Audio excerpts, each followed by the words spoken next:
Magandang umaga po sa ating lahat, JTG family. Bago po tayo magsimula, konting paalala sa ating announcement. Una na po dyan, magkita-kita po tayo tuwing midweek service. Yan po ay ginaganap tuwing Wednesday, alas 7 ng gabi.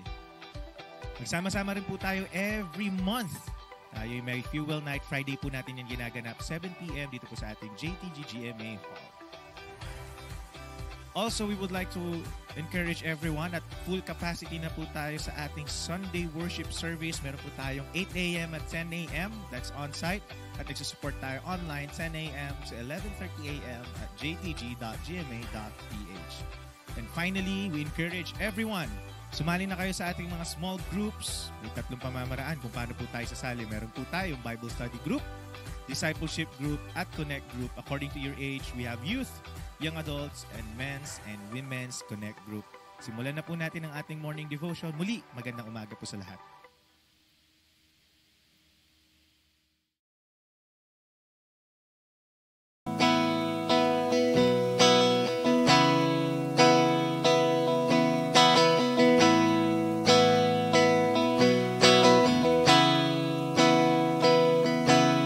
I have not much to offer you, not even you deserve,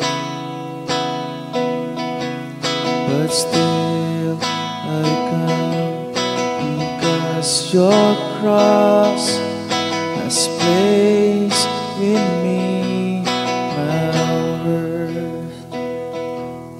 Oh Christ, my gift of sympathy, whose wounds secure my peace.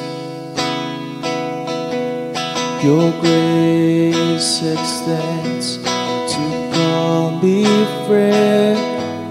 Your mercy sets me free, and I know I'm weak, and though I'm unworthy to call upon your name, but because of grace, because of your mercy, I stand here unashamed. I have explained this kind of love. I'm humbled and amazed that you've come down from heaven's side and greet me face to face. Yeah, I know I'm weak, and though I'm unworthy to call upon your name, but because of grace, because of your mercy, I'll stand here unashamed.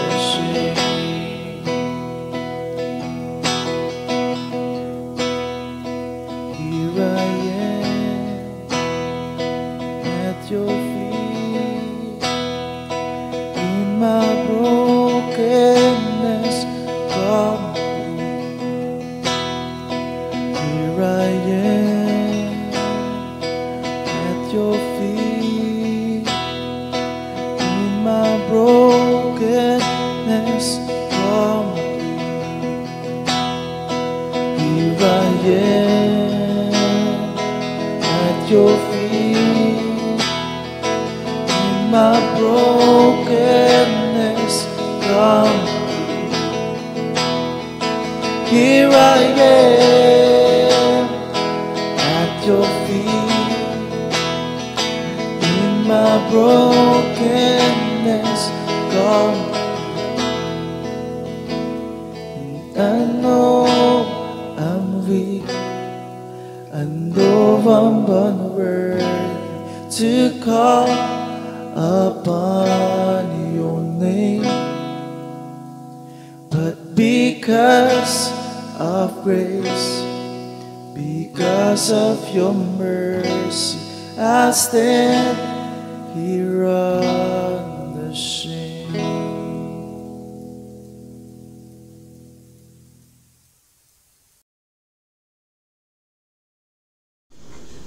Good morning po. Salamat sa Panginoon dahil binigyan tayo ng panibagong umaga, panibagong kalakasan, at panibagong opportunity po na makapag-aral muli ng kanyang mga salita. Tayo po muna ay mananalangin bago po tayo magsimula. Panginoon, salamat po Lord sa panibagong umaga. Lord God, kalakasan, buhay na bigay niyo po sa amin. Salamat po sa iyong biyaya at kahabagan sa aming mga buhay. That through your love we are not consumed, Lord God, because your compassions ay hindi nagfe-fail sa aming mga buhay. Salamat po, Panginoon. And Lord, this morning, guide us with your Holy Spirit. Lead us with your Holy Spirit. As we study your word, hayaan niyo po, Panginoon, na patuloy ka namin na mag-glorify, Lord God, sa aming mga buhay sa pamamagitan ng iyong mga salita. At hindi lamang ito, Lord God, basta aming marinig, kundi, Lord God, dalangin namin na mag-desire kami na maisapamuhay lagi ang iyong mga salita. Salamat po, Panginoon. Purihin ka, sambahin ka, Panginoon, sa pangalan ni Jesus. Amen. So ngayon po ang topic natin is trained by saving grace. Dito po tayo sa Titus chapter 2 verse 11 to 15. Sabi sa verse 11, "For the grace of God that brings salvation has appeared to all men." Verse 12, "Teaching us that, denying ungodliness and worldly lust, we should live soberly, righteously, and godly in the present age." Verse 13, "Looking for the blessed hope and glorious appearing of our great God and Savior Jesus Christ." Verse 14, "Who gave himself for us, that he might redeem us from every lawless deed, and purify for himself his own special people, zealous for good works." Verse 15, "Speak these things, exhort, and rebuke with all authority. Let no one despise you." So ito pong book of Titus, it's actually a letter written by the Apostle Paul to a Christian leader on the island of Crete. So yung Christian leader na yon is si Titus. So sa Titus chapter 1 verse 4, mababasa natin dyan that Titus is a Gentile convert of Paul, and it appears that Paul and Titus also took a mission trip to Crete, and then afterwards po iniwanan ni Paul si Titus dun sa Crete bilang church leader po. So dito po sa book of Titus, it's also one of Paul's 3 pastoral epistles. So meron 3 pastoral epistles si Paul, Titus, and yung 1st and 2nd Timothy po. So although the details of this message are specifically for Titus and the believers of Crete, they also offer insight useful for churches today. So yung binasa po natin sa chapter 2, it explains, sa chapter 2 po, yung earlier verses po niyan, it explains the ideal traits of church members, especially in their acts towards each other. So, Titus chapter 2 verse 1 to 10. Okay. So, kanina binasa po natin verse 11 to 15. Okay po. At yung mga earlier verses po niyan, Titus chapter 2 verse 1 to 10, basahin natin po, no? Verse 1, sabi niya dito, "But as for you," si Titus yung kanyang kausap, "speak the things which are proper for sound doctrine." Verse 2, "That the older men be sober, reverent, temperate, sound in faith, in love, in patience." Verse 3, "The older women likewise, that they may be reverent in behavior, not slanderers, not given to much wine, teachers of good things."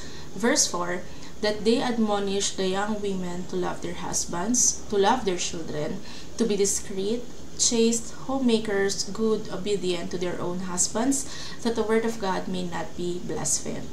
Verse 6, "Likewise, exhort the young men to be sober-minded."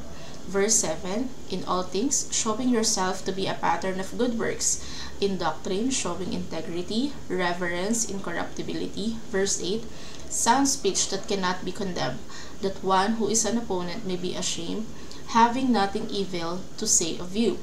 Verse 9, "Exhort bondservants to be obedient to their own masters, to be well-pleasing in all things, not answering back." Verse 10, "Not pilfering, but showing a good fidelity, that they may adorn the doctrine of God in Savior in all things. So, itong chapter 2 po na nag-explain kung ano ba yung role ng bawat, like for example, yung older men, ano bang role nila, yung older women, ano ba yung kailangan na traits nila, yung mga young men, no, ano ba yung mga young men, yung mga young women, ano ba yung kailangan nilang traits, no po. So, ito po sa chapter 2 verse 1 to 10, it also speaks about the qualities of a sound church, no po, na merong role ang bawat isa, and ito yung quality ng isang sound church. So, sa Titus po, no, chapter 1, nag-focus siya sa traits ng church leader. So, ito yung pipili si Titus ng mga elders. So, nag-set si Paul ng kung ano ba yung mga traits. And then, verse 2, yung traits naman ng church members. And then, chapter 3 po, it focus on the relationship between Christians and yung kanilang culture. So, ang culture po ng Crete is very immoral. No, yun yung binanggit po dito. So, ano po ba yung tinuturo ng grace of God? No po? So, nakita natin dito from verse 1 to 10, ito yung qualities ng sound church. Ito yung qualities ng kung ano po ba yung dapat na role ng bawat isa, ng bawat church member, no, sa isang church. And yung verse 11 to 15 po, sinasabi po dito na yung pinaka foundation, no po, kung paano tayo magkakaroon ng quality na sound church, quality na church members, paano tayo mag-grow, no po, dun sa ating role. Ang sinasabi po dito sa verse 11 to 15 is yung grace of God. No po, kaya sinunod ni Pablo dito yung grace, yung tinatakal niya dito yung grace of God. So sa verse 11, ano po ba yung since topic natin, trained by saving grace, ano po ba yung tinuturo ng grace of God po sa atin? Ano po? Number 1 po, what does the grace of God teaches us? Number 1, to deny ungodliness and worldly lust. So, we would read po verse 11, for the grace of God that brings salvation has appeared to all men. So, the grace of God brings salvation. No po? Dahil nandiyan yung grace ng Panginoon, yung biyaya ng Panginoon, nagdala sa atin ito ng salvation. Salvation is not something that we can get. Ano po? Yung kukunin natin, hindi po yung kailangan we have good works para magkaroon tayo ng salvation. Hindi po. It is because of the grace of God, kaya tayo nagkaroon ng salvation po. So, that brings salvation has appeared to all men. In verse 12, sabi po dito, teaching us that denying ungodliness and worldly lust. Meron pong kasunod yan. So, yun yung kasunod po natin tatakil. Denying ungodliness and worldly lust. So, number 1 po, ang tinuturo ng grace of God po sa atin is to deny ungodliness and worldly lust po.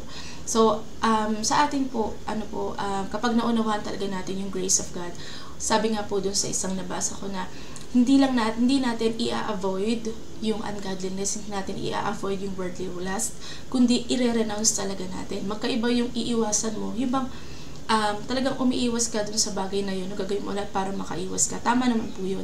Pero iba yung kapag nandyan na sa harap mo, and i-renounce mo, i-deny mo. No? Yun po yung sinasabi po dito na yung grace of God nagtuturo sa atin to deny ungodliness. And yung ating mundo ngayon po is talagang selfish, lahat na ng worldly talaga na mga bagay, worldly lust ay nandito na, lahat ng klase ng ungodliness nandito na po sa mundo. Kaya po, dahil nandiyan na sa tapat natin, nandiyan lang, tama naman po na iiwasan natin. Pero pag dumating yung time po na nakaharap na tayo, sa mga ganyang bagay, talagang andyan yung mga temptations sa ating mga buhay, mga challenges sa ating mga buhay, we should deny. No, we should remember the grace of God, so we will be able to deny those things in our lives. Amen? And then number 2 po, ano po yung tinuturo sa atin ng grace of God? Number 2, sabi po sa verse 12, no, teaching us that denying ungodliness and worldly lust, we should live soberly, righteously, and godly in the present age. So, as we deny yung mga ungodliness and worldly lust, and as we remember the grace of God, we can live soberly. Pag sinabi natin soberly, ito yung meron tayong self-control, no? At seryoso tayo dun sa ating pong relasyon sa Panginoon. seryoso tayo sa pagiging Kristiyano natin, seryoso tayo sa pamumuhay ng naayon sa kalooban ng Panginoon. So we should live soberly, no po, righteously, no, yung tama, hindi sa harapan ng tao, hindi sa harapan ng kung sino man, hindi sa sarili mo. Ang sinasabi nating righteously, yung tama sa harapan ng Diyos. No, yun yung ating pamumuhay, yun yung ating pong gagawin. And godly in the present age. No? Pag sinabi natin godly, talagang lagi tayong nakakonect po sa Diyos. No? Yung ating pamumuhay is talagang nag-glorify ang Diyos. Ano po? Dahil talagang nag-aabay tayo kung ano yung kanyang kalooban. So, yung grace of God nagtuturo sa atin to deny ungodliness, no po, and worldly lust. And the grace of God also teaches us to live soberly, no, maging aware tayo lagi, maging careful tayo lagi sa ating pamumuhay, maging seryoso tayo sa ating pamumuhay dahil yung hininga na meron tayo ngayon is galing sa Diyos at ang hininga na meron tayo is banal dahil ito ay galing sa Diyos. So we should live soberly, righteously, and godly in the present age. And yung ating inspirasyon to do those things is the grace of God na nagdala ng salvation po sa atin. Verse 13, ito yung number 3. What does the grace of God teaches us? Number 3 po, to expect and prepare for our blessed hope. So dahil sa grace of God, dahil sa grace ng Panginoon sa atin na dito tayo naligtas, no? Dito tayo tinubos ng ating Panginoon. Verse 13, looking for the blessed hope and glorious appearing of our great God and Savior, Jesus Christ. So, napakahalaga po na maalala natin yung grace of God, and once we remember the grace of God in our lives, na ma-appreciate natin yung grace of God sa ating mga buhay, we will be yung magiging aware, or talagang magkakaroon tayo ng awareness talaga po, no, sa ating mga buhay na mag-prepare dahil alam natin na muling babalik ang ating Panginoong Hesus para po sa ating lahat. Yun nga yung sinasabi po na blessed hope po natin. Kasi talagang kung titignan natin sa mundo natin, sa mundong ikinagalawan natin, wala naman po talagang pag-asa. Ano po, talagang kung titingin ka no, na hindi mo nakikita yung plano ng Panginoon at na muling babalik ang ating Panginoong Hesus, talagang walang pag-asa tayong makikita. But because of the grace of God that saves us, and hindi lang tayo basta sinave ng grace na ito, no, ngayon, kundi hanggang sa muli niyang pagbabalik, ano po, tayo ay kanyang babalikan, tayo ay kanyang isasama na habang buhay ay makasama natin siya. Ano po? So sabi dito, looking for the blessed hope, ano po, and glorious appearing of our great God and Savior Jesus Christ. So kapag naaalala natin, or the more that we remember the grace of God na nagbring sa atin ng salvation, the more that we should be excited na muli ay makita natin face to face si Jesus Christ. Ano po? At yun yung ating blessed hope. Ano po? Yun yung ating expectation, at yun yung excitement ng ating mga puso na makapag-prepare po talaga tayo sa muling pagbabalik ng ating Panginoong Hesus. So the grace of God teaches us to deny ungodliness and worldly lust, to live soberly, righteously, and godly in the present age. And number 3, to expect and prepare for our blessed hope. So nawa po lagi nating ma-appreciate yung grace of God sa ating mga buhay. Every day of our lives, yun yung napakasarap na hindi po natin mamimiss out. We know na everyday marami tayong mga pinagkakabalahan, ano, marami tayong mga iba't ibang role, ano po, sa family, sa trabaho, or sa church, ano po. But may we not forget the grace of God every day sa ating mga buhay. Nawa po lagi nating alalahanin yung grace of God para matuto tayo kung paano ba dapat tayo mamuhay bilang mga Kristiyano araw-araw po, no? And sabi po dito, verse 14, who gave Himself for us, so si Jesus Christ ang tinutukoy po dito, who gave Himself for us, that He might redeem us from every lawless deed, and purify for Himself His own special people, zealous for good works. No? Si Jesus Christ ang tinutukoy po dito, no, that we wait for His soon coming. Sino ba itong si Jesus Christ? No? Sino ba si Jesus Christ? He gave Himself for us. Pag sinabing He gave, He did it voluntarily, no, hindi siya pinilit. At nung sinabing Himself, talagang wala siyang tinira para sa kanyang sarili. No? It's purely self-denial. Talagang binigay niya lahat para sa atin dahil sa kanyang pagmamahal sa atin. And if we would remember po, no, if we would reflect on it, hindi naman talaga tayo karapat-dapat, no? Talagang pwede naman napabayaan na lang tayo ng Diyos dahil nagkulang tayo, nagkasala tayo.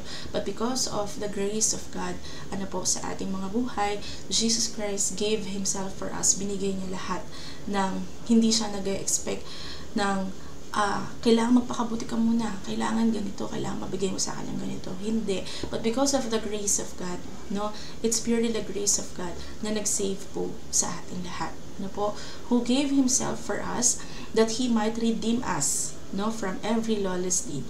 So pag sinabi nating redeem, sabi po dito, ibig sabihin ng redeem, ayan, redemption means to be bought out of slavery by the paying of a ransom. No? If you would remember sa 1 Peter po ata yun, or 2 Peter, na we were redeemed, ano po, we were purchased by His blood. Ano po, by the precious blood of Jesus Christ. Hindi ng mga hindi ng mga corruptible things ito sa mundong ito, kundi by the precious blood of Jesus Christ. So we were bought out of slavery by the ransom of Jesus Christ. So sabi po dito, from every lawlessness, and purify Himself for Himself His own special people. So, sabi naman po sa His own special people, sabi po dito, yung translation daw po ng special, it means reserved for. No? Ibig sabihin, niredeem tayo ng Panginoon, pinurify tayo ng Panginoon para sa Kanya, dahil tayo ay naka-reserve para na po sa Kanya. Nireserve tayo ng Panginoon. Tayo Kanyang special people at nireserve tayo para sa Kanya. So, we are different. Ano po, from this world, ano po, we are different, we should walk different from this world. Hindi kung ano yung pattern ng mundo, kung ano yung way, sistema ng mundo, hindi kailangan tayo na mag-flow po doon. Dahil tayo ay special people ng Diyos, tayo ay ni-redeem ni Jesus Christ, binigay ng Jesus Christ yung kanyang sarili. He gave Himself for us, ano po, He has redeemed us, He has purified us, ano po, as His own special people. At sabi po dito, zealous for good works, we are redeemed and purchased to live with zeal. Ano po, kailangan is yung meron tayo pong sabi po, ang ibig sabihin ng zeal is yung enthusiasm, no, yung joy na meron tayo, zealous for good works. Hindi tayo yung napipilitan lang kapag tayo ay gumagawa ng mabubuting bagay para sa iba, ano po, kundi yung good works po na ito is yung zeal, no, yung enthusiasm na dahil tayo ay ni-redeem, no po, tayo ay nakaranas ng grace ng Panginoon. So sabi dito, this is zeal with knowledge, and zeal for righteousness in our own life before zeal for righteousness in the life of others. So yung zeal na ito is yung enthusiasm mo nagmumula dahil sa niredeem ka ng Panginoon, pinurchase ka ng Panginoon, nagmumula dun sa truth that you have experienced the grace of God in your life. So you will be zealous for good works. And sabi po dito, no, yung zeal na to, yung enthusiasm na to is first, syempre po, sa ating mga buhay muna, no, yung righteousness, yung zeal for righteousness sa ating mga buhay, bago po dun sa life of others, no po, mag-flow na lang po yun dun sa life of others. So sabi po sa verse 15, sabi ni Paul kay Titus, speak these things, exhort and rebuke with all authority. Let no one despise you. So napakahalaga po na matutunan natin how to live remembering the grace of God, ano po, sa ating mga buhay. How to live dun sa mga yung everyday life natin, paano ba yung pattern na dapat natin gawin, ano ba yung dapat na ating pundasyon. Wala pong iba kundi si Jesus Christ at yung kanyang grace, na po, the grace of God sa ating mga buhay, upang matuto tayo kung paano po dapat na paano po dapat yung way of life natin po sa araw-araw po. So, ayun lang po. Maraming salamat po at nawa po ma-appreciate po natin lagi yung grace of God sa ating mga buhay. May we know Him more and may we grow po in the grace and knowledge of our Lord Jesus Christ. Salamat po at tayo po yung manalangin. Panginoon, maraming salamat po sa iyong mga salita. Salamat po, Panginoon, sa iyong grace sa aming mga buhay. We don't deserve anything. But because of your love, Lord, because of your grace sa aming mga buhay, Lord God, we have you. We have everything that our life would need, Lord God. Walang iba kundi ikaw. At yung salvation na binigay mo sa amin, niregalo mo sa amin. Panginoon, salamat. Nawa, Lord God, lagi namin ma-appreciate yung grace mo. Lagi namin, Lord God, na makita, Panginoon, kung gaano mo kami kamahal at kung gaano rin po kami ka-undeserved, Lord, sa lahat na meron kami ngayon. At Lord God, yung grace mo patuloy magturo sa amin to deny ungodliness, to deny the worldly lusts, to live soberly, righteously, Lord God, and godly sa present age na ito. And Lord God, to be expectant and to prepare for your soon coming. Help us, Lord, every day. Ayaw naming masayang, Panginoon, yung araw-araw, Lord God, na nabubuhay lang kami para sa aming mga gusto. Lord God, help us to walk in your design. Help us to walk in your purpose. Help us, Lord God, to be zealous, Lord God, for righteousness sa aming buhay at maging righteousness in the lives of others, Panginoon. Help us, Lord God. Lead us, Lord God, every day. And Lord God, let your grace continually abound in the life of everyone sa aming mga buhay, Panginoon. Salamat po, Lord, tinataas ka namin at hayaan niyo po na patuloy mo po kaming samahan ng Banal na Espiritu Santo para iparana sa amin, Lord, ang grasya magmamahal mo sa aming mga buhay. Salamat po, Lord, tinataas ka namin sa pangalan ng iyong anak na si Jesus. Amen. Maraming salamat po. Have a good day po. Tayo po ay manalangin. Hallelujah, hallelujah. Father God, we praise you, we magnify your name. You are great, you are worthy to be praised. Your greatness cannot be fathomed. Panginoon, maraming salamat po, Lord, sa iyong pag-ibig na patuloy mong pinaranas sa bawat isa, Lord God. Ito po, Panginoon, ay laging sariwa bawat umaga. Panginoong Hesus, salamat sa iyong banal na dugo na patuloy na naglinis sa aming mga kasalanan, Lord. And Holy Spirit, thank you sa gabay at patnubay, Lord God, sa pag-ingat mo sa amin sa buong magdamag. Hallelujah, Lord God, you're sovereign God. Kaya amang banal sa iyo namin ipagkatiwala ang aming mga burdens, Lord, ang aming mga kahilingan, Lord God. We pray, Lord God, ang lahat ng mananampalataya kay Kristo Jesus ay lumago sa aming pananampalataya, Lord. We pray, Lord God, empowerment through your word. Nang sa ganun kami ay makasunod sa iyong kalooban. We pray, Lord God, na lahat ng believers of Jesus Christ ay practice ang spiritual discipline tulad ng prayer, reading and meditating your word, worship, fellowshipping with other believers. At ang mga anak mo, Lord God, ay ma-empower at magpagamit sa iyong ubasan to share the gospel. Nang sa ganun, maraming tao ay maliligtas. Hallelujah, hallelujah. Ito po ang aming samot dalangin sa makapangyarihang pangalan ni Kristo Jesus. Amen and amen.